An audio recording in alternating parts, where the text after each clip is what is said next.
Welcome to Akshara TV news. బులెటిన్ల ముందుగా headlines. ఉద్యోగం ఇప్పిస్తానని చెప్పి 10 లక్షల రూపాయలు మోసం చేశారని ఒక యువకుడు ఆవేదన. కృష్ణా జిల్లాలోని పలు ప్రాంతాల్లో పర్యటించి అభివృద్ధి పనులను పరిశీలించిన ఉప ముఖ్యమంత్రి పవన్ కళ్యాణ్.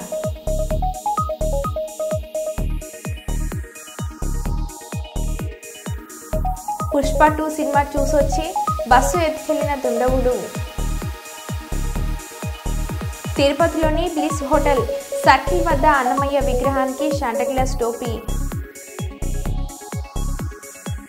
తిరుమల శ్రీవారి ఆలయంలో భక్తులకు సౌకర్యవంతమైన దర్శనం కల్పించేందుకు ఆటోమేషన్, ఆర్టిఫిషియల్ ఇంటెలిజెన్స్ సాంకేతికత. మహాకుంభమేళకు భారీ ఏర్పాట్లు.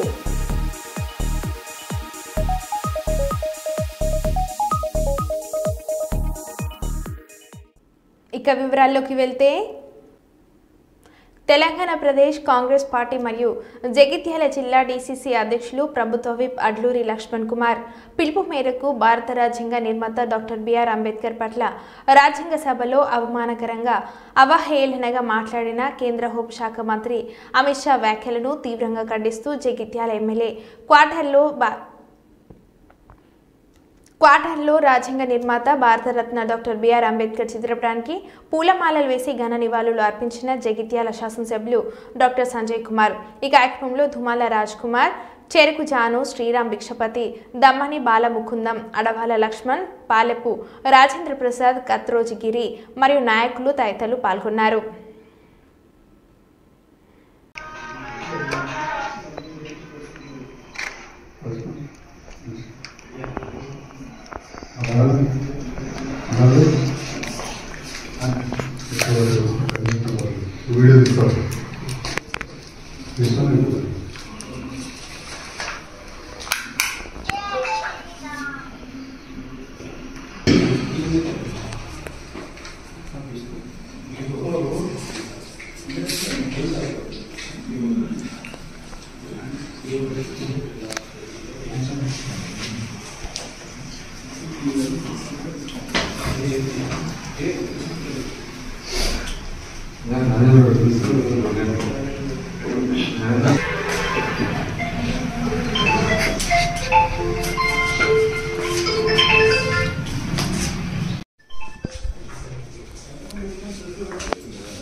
అంబేద్కర్ ఆలోచన విధానం, అంబేద్కర్ ఆలోచన విధానం.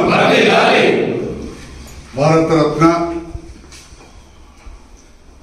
ప్రపంచ మేధావుల్లో అత్యుత్తమంగా భావించిన భారత రాజ్యాంగ రచయిత అయిన బిఆర్ అంబేద్కర్ గారిని కించపరిచే విధంగా, ఎప్పుడు వారి పేరే ఎందుకు తీసుకున్నారనే విధంగా భారతీయ జనతా పార్టీ జాతీయ అధ్యక్షులు అమిత్ షా మాట్లాడే మాటలు యావత్ భారత సమాజాన్ని, అన్ని వర్గాలను ఒకటిగా చూసే సమాజం అందరినీ కూడా బాధ కలిగించింది. బాబాసాహెబ్ అంబేద్కర్ గారు స్వతంత్రం వచ్చిన తర్వాత రాసిన రాజ్యాంగం వల్ల కోట్లాది కుటుంబాలు తలెత్తుకొని తిరిగేలా ఉన్నాయి. అందరూ కూడా భారతీయులు అంబేద్కర్ గారిని ఒక భగవంతుని స్వరూపంగానే భావిస్తారు. అందుకే ఇవాళ ప్రపంచంలో ఎక్కడా లేని విగ్రహాలు బాబాసాహెబ్ అంబేద్కర్ గ్రామాన వాడలో వెలిసి వారి పుట్టినరోజు సందర్భం కావచ్చు, జయంతి వర్ధంతి సందర్భాలలో మనం అందరు కూడా పూలమాల వేసి వారికి నమస్కరించుకోవడం జరుగుతూ ఉంటుంది. మరి అలాంటి బాబాసాహెబ్ అంబేద్కర్ ను ఊకే పేరెందుకు తీస్తున్నారు అని చెప్పడం చాలా బాధాకరం. తప్పకుండా బాబాసాహెబ్ అంబేద్కర్ గారిని అందరూ కూడా స్మరించుకోవాల్సిన వ్యక్తే. భగవంతుని మనం అందరం కూడా ప్రార్థిస్తాం కావచ్చు, కానీ ఎంతో మంది పేద అడుగు బలహీన వర్గాల వారికి ఖచ్చితంగా బాబాసాహెబ్ అంబేద్కర్ ఒక భగవంతుడు లాంటి వారే.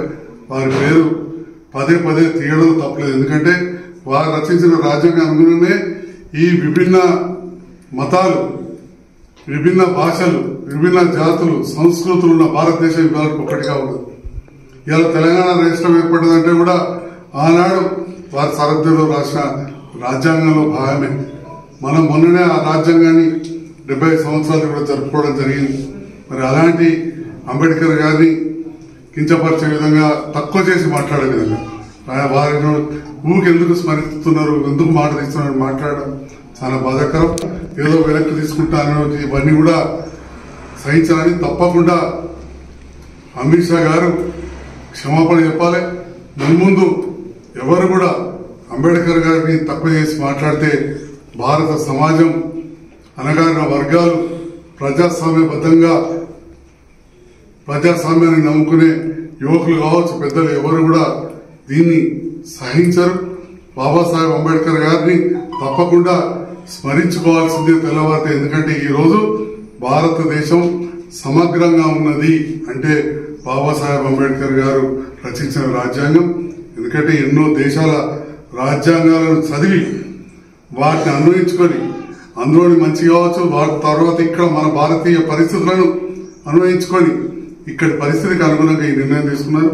మరి ఏదైతే బాబాసాహెబ్ పుష్ప 2 సినిమా చూసొచ్చి బస్సు ఎత్తుకెళ్లిన దుండగుడు.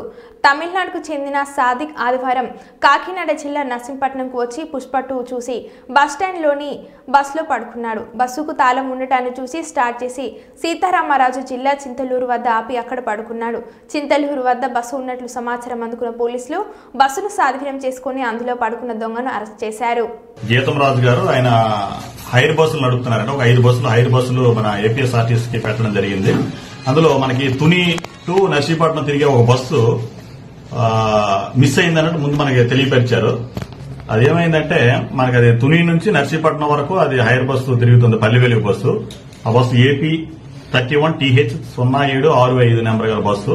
ఈ బస్సుని నిన్న డ్రైవర్ గారు నైట్ 10:45 గంటలకు తీసుకొచ్చి తుని స్టాండ్ లో మన ఆర్టీసీ కాంప్లెక్స్ లోనే పార్క్ చేయడం జరిగింది.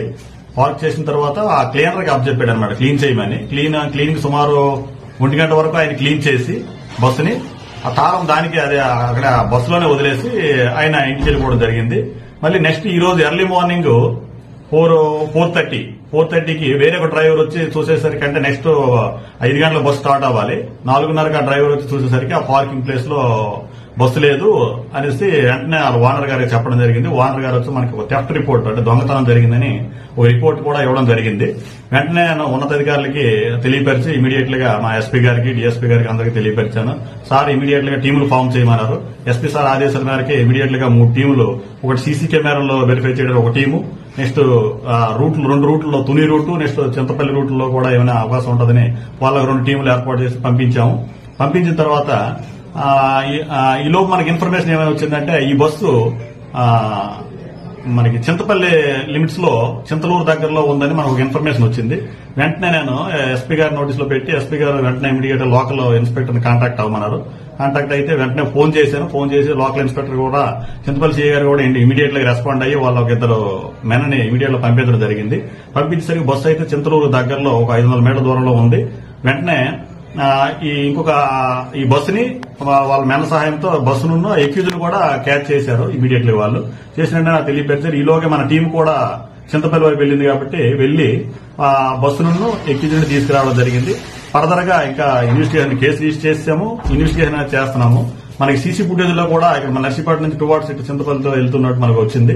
ఇన్వెస్టిగేషన్ చేసి ఫర్దర్ గా నెక్స్ట్ చెప్తానండి. ప్రజెంట్ అయితే మనకి ఎక్యూజ్ మన దగ్గరలో ఉన్నాడు, ప్రాపర్టీ కూడా ఇంటాక్ట్ రికవర్ అయింది, బస్సు మన దగ్గరే ఉంది.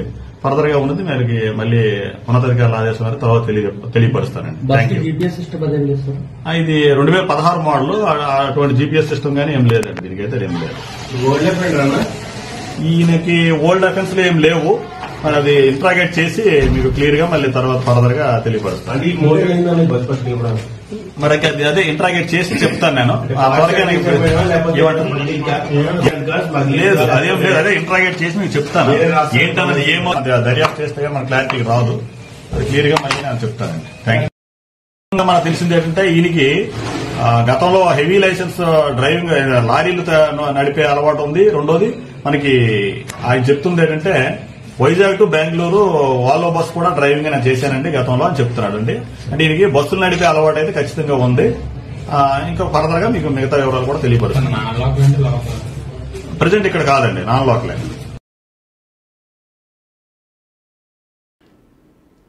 నల్గొండ జిల్లా నాంపల్లి మండలం పెద్దాపురం చెరువులో ప్రభుత్వ నిబంధనలకు విరుద్ధంగా అక్రమట్టి తవ్వకాలు జరుపుతున్నారని స్థానికులు ఆరోపించారు. విషయం తెలుసుకున్న నాంపల్లి తహసీల్దార్ గుగ్లోతు దేవ్సింగ్ చెరువును పరిశీలన చేసి అక్కడ ఆందోళన చేస్తున్న రైతులతో మాట్లాడారు. ఈ కార్యక్రమంలో రామలింగం, నాగరాజు, వెంకటయ్య, సుదర్శన్, దేవయ్య తదితరులు పాల్గొన్నారు.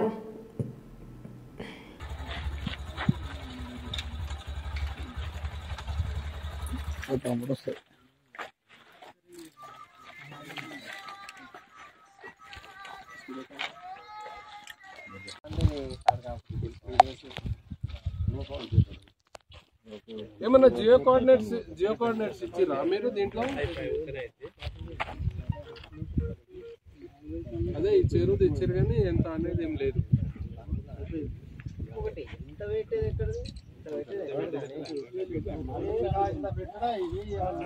అదే చెరువు లోపలనే ఉన్నది, 83 మీటర్లు సిటం ఉన్నట్టుంది కదా.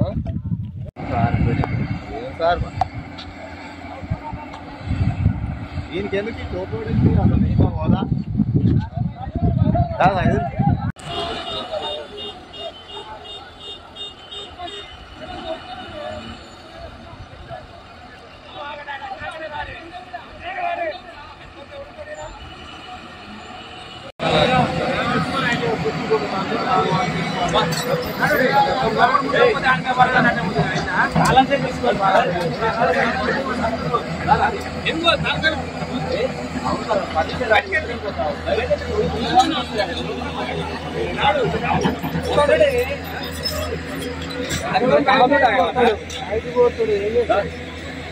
టిప్పర్లు వస్తాడు తీసలేరుగా మరి మీరు. అది కూడా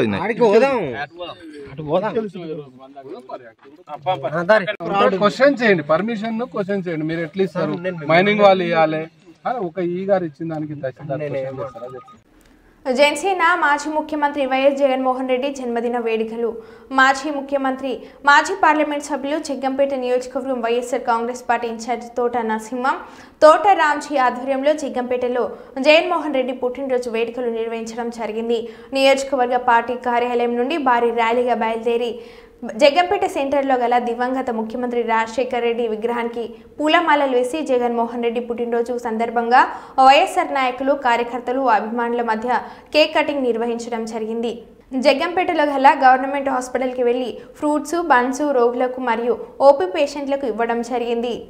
ఆయన యొక్క జన్మదిన వేడుకని ఇక్కడ నిర్వహించుకోవడం జరుగుతూ ఉంది. మరి కార్యక్రమానికి ఇచ్చేసినటువంటి వైఎస్ఆర్ కాంగ్రెస్ పార్టీ నాయకులకు, కార్యకర్తలకు అందరికీ కూడా పేరు పేరున మొట్టమొదటిగా హృదయపూర్వక ధన్యవాదాలు తెలియజేసుకుంటూ, అలాగే మరి ఈ రోజు జన్మదినాన్ని జరుపుకుంటున్నటువంటి మన పార్టీ అధినేత మాజీ ముఖ్యమంత్రి వారు శ్రీ వైఎస్ జగన్మోహన్ రెడ్డి గారికి మన అందరి తరఫున, జగ్గంపేట నియోజకవర్గం తరఫున ఆయనకి జన్మదిన శుభాకాంక్షలు తెలియజేసుకుంటూ, మరి ఈ రోజు రాష్ట్ర మాజీ ముఖ్యమంత్రి, మరి ఈ రాష్ట్రాన్ని దశ దిశ మార్చినటువంటి వ్యక్తి, మరి ఈ రాష్ట్రాన్నే కాదు దేశంలోనే ఒక మహోన్నత వ్యక్తిగా పేరుగాంచినటువంటి డాక్టర్ వైఎస్ రాజశేఖర రెడ్డి యొక్క కుమారుడిగా మరి జగన్మోహన్ రెడ్డి గారు మరి తండ్రి బాటలో ఆయన గతంలో 2004లో ఈ రాష్ట్రానికి ముఖ్యమంత్రి అయిన తర్వాత, 2009లో రాష్ట్రానికి ముఖ్యమంత్రి అయిన తర్వాత మరి నేను శాసనసభ్యునిగా పనిచేసేటువంటి అదృష్టం నాకు కలిగింది. అప్పట్లో జగ్గంపేట నియోజకవర్గ ప్రజల యొక్క మరి ఆశీస్సులతో 2004లో ఎమ్మెల్యేగా నెగ్గాను, 2009లో మరొకసారి నెగ్గడం జరిగింది. మరి ఆయన చేసినటువంటి కార్యక్రమాలు ఈ జగ్గంపేట నియోజకవర్గంలో గతంలో ఎవరూ చేయని విధంగా ఈ నియోజకవర్గంలో మనం చేసుకోవడం జరిగింది. అప్పట్లో ఎందువల్లంటే గతంలో ప్రభుత్వం చేసేటువంటి కార్యక్రమాలే యథావిధిగా చేసేవారు. కానీ మరి నేను రాజశేఖర రెడ్డి గారి ఆశీస్సులతో ఈ నియోజకవర్గాన్ని గతంలో ఎవరూ చేయని విధంగా, మరి ముఖ్యంగా రైతాంగానికి సాగునీరు కానీ, మరి ఈ ప్రాంతానికి సంబంధించినటువంటి ప్రజలకి త్రాగునీరు సమస్య కానీ, మరి చదువుకునేటువంటి విద్యార్థులకి చదువు కోసం కానీ అనేక రకాలైనటువంటి నిధులు తీసుకొచ్చి ప్రత్యేకమైనటువంటి కార్యక్రమాలు చేసిన వ్యక్తిని నేను, రాజశేఖర రెడ్డి గారి యొక్క ఆశీస్సులతో.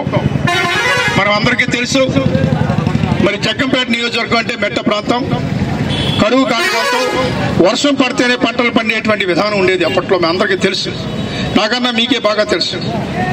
మరి అటువంటిది దివంగత నేత డాక్టర్ వైఎస్ రాజశేఖర రెడ్డి గారు ఈ రాష్ట్రానికి అనేక రకాలైనటువంటి నీటిపారుదలకు సంబంధించినటువంటి ప్రాజెక్టులను తీసుకొచ్చి ఆయన అంకురార్పణ చేశారు. అందులో భాగంగానే మన జగ్గంపేట నియోజకవర్గం కావచ్చు, మెట్ట ప్రాంతంలో ఉన్నటువంటి పత్తిపాడు కానీ తుని నియోజకవర్గం వరకు కూడా, రాజానగరం నియోజకవర్గం వరకు కూడా ఈరోజు గోదావరి జలాలు మళ్లించినటువంటి ఘనత మన ఈ రాష్ట్ర ముఖ్యమంత్రిగా చేసినటువంటి దివంగత నేత డాక్టర్ వైఎస్ రాజశేఖర రెడ్డి గారి దక్కుతుంది.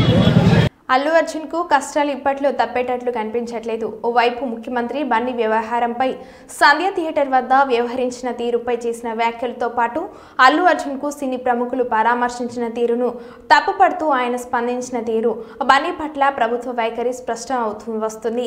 ఇది చాలదన్నట్లు ఉస్మానియా యూనివర్సిటీ జేఏసీ కూడా ఈ సంఘటన పట్ల తీవ్ర నిరసన ప్రదర్శిస్తూ ₹1 కోటి పరిహారం రేవతి కుటుంబానికి చెల్లించాలి, మరియు కొన్ని వర్గాల నుంచి కూడా బన్నీ తీరు వివాదాస్పదంగా మారుతుంది. ఇది ఇలా ఉంటే కొద్దిసేపటి క్రితం విచారణ నిమిత్తం చిక్కడపల్లి పోలీస్ స్టేషన్ కు చేరుకున్న అల్లు అర్జున్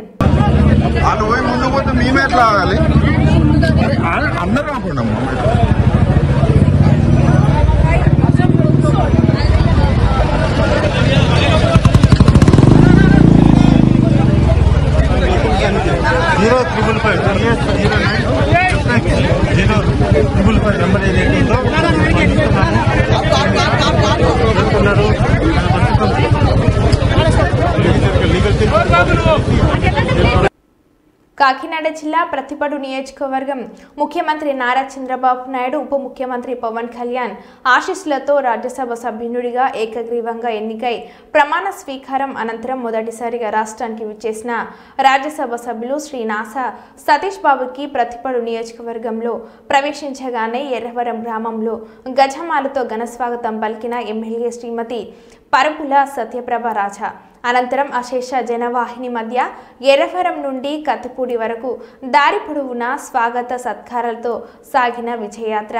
ఈ కార్యక్రమంలో నియోజకవర్గం నలుమూలల నుండి అధిక సంఖ్యలో ఎన్డీఏ కూటమి శ్రేణులు, అభిమానులు తదితరులు పాల్గొని పాదయాత్రను విజయవంతం చేశారు.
మంగళవారం కన్నాయిగూడెం మండలంలోని ఆర్ఎన్బి రోడ్డు నుండి కొత్తూరు వరకు 120 లక్షల నిధులతో రోడ్డు నిర్మాణం పనులను రాష్ట్ర పంచాయతీరాజ్, గ్రామీణ అభివృద్ధి, గ్రామీణ నీటి సరఫరా, మహిళా శిశు సంక్షేమ శాఖ మంత్రి దనసరి అనసూయ సీతక్క, అదనపు కలెక్టర్ రెవెన్యూ సిహెచ్ మహేందర్, గ్రంథాలయ సంస్థ చైర్మన్ రవిచందర్లతో కలిసి శంకుస్థాపన చేశారు. ఈ కార్యక్రమంలో ఆర్డీఓ, పంచాయతీరాజ్, ఈఈ, తహసీల్దార్, ఎంపీడీఓ, ప్రజాప్రతినిధులు, సంబంధిత అధికారులు తదితరులు పాల్గొన్నారు.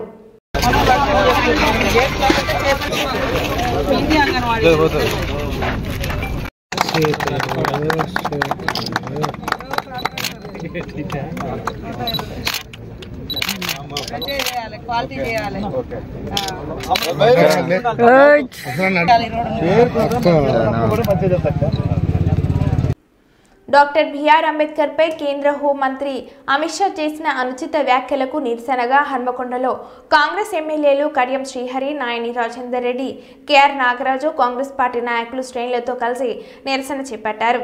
అనంతరం అంబేద్కర్ విగ్రహానికి పూలమాలలు వేసి జిల్లా కలెక్టర్ పి ప్రావీణ్యకు మెమోరాండం అందించారు.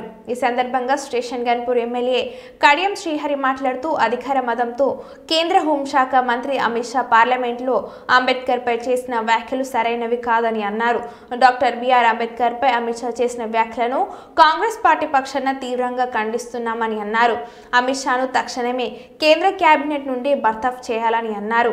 అంబేద్కర్ ను అవమానించడం అంటే జాతిని అవమానించడమే అని, దళిత పీడిత వర్గాలకు అంబేద్కర్ దేవుడు అని అన్నారు.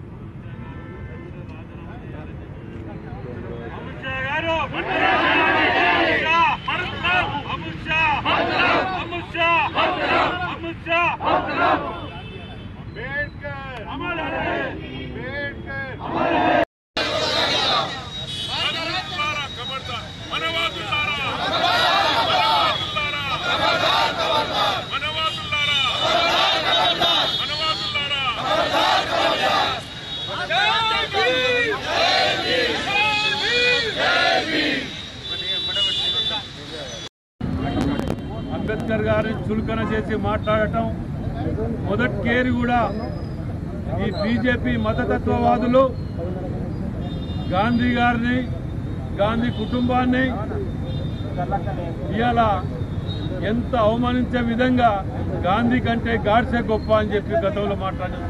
మూర్ఖులు వీరు. ఇవాళ ఏకంగా అంబేద్కర్ గారిని ఇవాళ ప్రపంచ దేశాలు మన రాజ్యాంగం వైపు చూస్తున్నాయి. అలాంటప్పుడు పార్లమెంట్లో ఈ మూర్ఖులు ఈ విధంగా మాట్లాడటం నిజంగా కూడా దౌర్భాగ్యం. వారిని ఎంపటే ఈ బీజేపీ వీళ్ళందరూ కూడా మౌనంగా ఉండటం మరీ దుర్మార్గం. ఇది దీనికి ఇమ్మీడియట్గా వారిని బర్తరఫ్ చేయాలని చెప్పి మేము వరంగల్ హన్మకొండ కాంగ్రెస్ పక్షాన డిమాండ్ చేస్తున్నాం.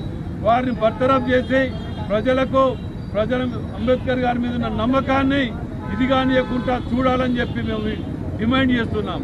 మరి వారిని సస్పెండ్ చేసే వరకు మేము ఇలాగానే పోరాటాలు చేస్తూ ఉంటామని చెప్పి పిసిసి ఆదేశానుసారం ఇవాళ ప్రతి జిల్లాలో ప్రతి దగ్గర నిరసన కార్యక్రమాలు చేపట్టడం జరుగుతున్నది. అందులో అమిత్ షా అహంకార మదముతో అంబేద్కర్ను కించపరిచే విధంగా మీరు లేచి 1,00,000 సార్లు ఒక దేవునికి మొక్కోండి, ఎవరు తప్పు పట్టడం లేదు. కానీ అంబేద్కర్ను మొక్కవద్దు, అంబేద్కర్ను గౌరవించవద్దు అనే విధంగా అమిత్ షా మాట్లాడిన దాన్ని మేము తీవ్రంగా ఖండిస్తున్నాం. దేశవ్యాప్తంగా ప్రపంచవ్యాప్తంగా ఉన్న అంబేద్కర్ అభిమానులందరూ కూడా ఖండిస్తున్నారు.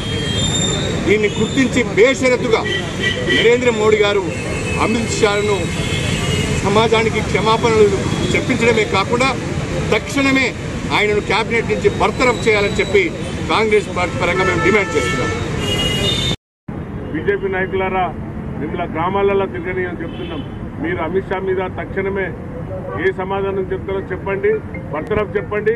నిన్న కూడా చెప్పాను, అంబేద్కర్ దగ్గరికి వచ్చి అంబేద్కర్ కాళ్ళ దగ్గర ముగ్గు రాకండి, లేదంటే మిమ్మల్ని ఎట్టి పరిస్థితుల్లో వదిలిపెట్టమని చెప్తున్నాను. ఎందుకంటే అత్యంత మేధావి, ప్రపంచ మేధావిగా గుర్తించి ఆయన యొక్క పుట్టినరోజును నాలెడ్జ్ డేగా డిక్లేర్ చేసింది ప్రపంచమే. దాన్ని కూడా జీర్ణించుకోలేకపోతున్నారు. అంబేద్కర్ అంటే ఏమొస్తుంది, రాముని కొలువు నీకు స్వర్గం వర్తిస్తుంది అని చెప్పింది. నేను నిన్న కూడా అడిగిన, స్వర్గానికి నువ్వు ముందు పోయిరా, తర్వాత మేము కూడా వస్తాం నీ వెనకాల, అమిత్ షా వెనకాల. స్వర్గం ఎక్కడుందో చూపెడితే మేము కూడా తప్పనిసరిగా స్వర్గానికి వస్తాం, నీ రాముని కొలుస్తాం. మీకంటే ఎక్కువ భక్తి ఉన్నది. రేపు రామునికి ఏమన్నైతే ముందు వచ్చేది మా సైనికులే, కాంగ్రెస్ సైనికులే. రాముని మీద ఏమన్నా మాట్లాడితే తిరగబడేది మా కాంగ్రెస్ సైనికులే. వీళ్ళు ఇన్ని రోజులు రాముని ఉందబెట్టుకుని ఎలక్షన్లో గెలిచి ఇప్పుడు అంబేద్కర్ను అవమానపరుస్తుంది. కాబట్టి తస్మత్ జాగ్రత్త అమిత్ షా గారు. వారిని ఇమ్మీడియట్లీ ఇప్పటికీ రెస్పెక్ట్ ఇస్తున్నాం. ఒక్కసారి నీ గతాన్ని తలుచుకో. నువ్వు ఏ విధంగా ఈరోజు ఆ అసెంబ్లీలో పార్లమెంట్లో వచ్చినావు, రాజ్యసభకు పోయి ఎట్లా మాట్లాడినావో, నీ యొక్క ఏదైతే ఆ భావజాలం ఉన్నదో ఆ భావజాలను మార్చుకొని తక్షణమే క్షమాపణ కోరుకో, బర్తరఫ్ చేయాలని మా యొక్క కాంగ్రెస్ డిమాండ్. తప్పనిసరిగా బీజేపీ నాయకులను గ్రామాలలో పర్యటించకుండా చేస్తాం. వారు దీనికి వెంటనే స్పందించి దీనిపైన వారు తగిన సూచన ప్రధాని మోడీకి చెప్పాలి. ఇక్కడ కాకినాడ జిల్లా కిర్లంపూడి మండలం సోమవారం ఎత్తిపోతల పథకం నుండి రబీ సీజన్కు రైతులకు నీళ్లు అందించేందుకు పంపింగ్ స్కీమ్ నుండి నీటిని విడుదల చేసిన కాకినాడ జిల్లా తెలుగుదేశం పార్టీ అధ్యక్షులు జ్యోతుల నవీన్ కుమార్ అనంతరం సోమవారం ఎత్తిపోతల పథకం నుండి సంఘం అధ్యక్షులు జ్యోతుల కంటి అధ్యక్షన జరిగిన సమావేశంలో Jyothula Naveen Yeleru project committee chairman Baswa Veerababu ముఖ్య అతిథులుగా హాజరయ్యారు. ఈ సందర్భంగా నవీన్ మాట్లాడుతూ గత ప్రభుత్వంలో కొన్ని పంపింగ్ స్కీమ్ పనిచేయకపోవడానికి కారణం అక్కడ రైతుల సమన్వయం లేకపోవడం, గత ప్రభుత్వం సహకరించకపోవడం వలన అని. కానీ సోమవారం పంపిన స్కీమ్ ఇన్ని సంవత్సరాలుగా రైతులకు నీరు నిర్విరామంగా తిరుగుతుంది అంటే ఇక్కడ రైతుల సమన్వయమే ముఖ్య కారణమని నవీన్ అన్నారు. కూటమి ప్రభుత్వం రాష్ట్రంలోని అన్ని ప్రాజెక్టులకు, అన్ని ఎత్తిపోతల పథకాలకు చైర్మన్ ఏర్పాటు చేసి రైతులకు సహకాలంలో నిర్మించే విధంగా చర్యలు తీసుకొని అన్ని ప్రాజెక్టులను కూడా సక్రమంగా పనిచేసే విధంగా చర్యలు తీసుకుంటుందని నవీన్ అన్నారు.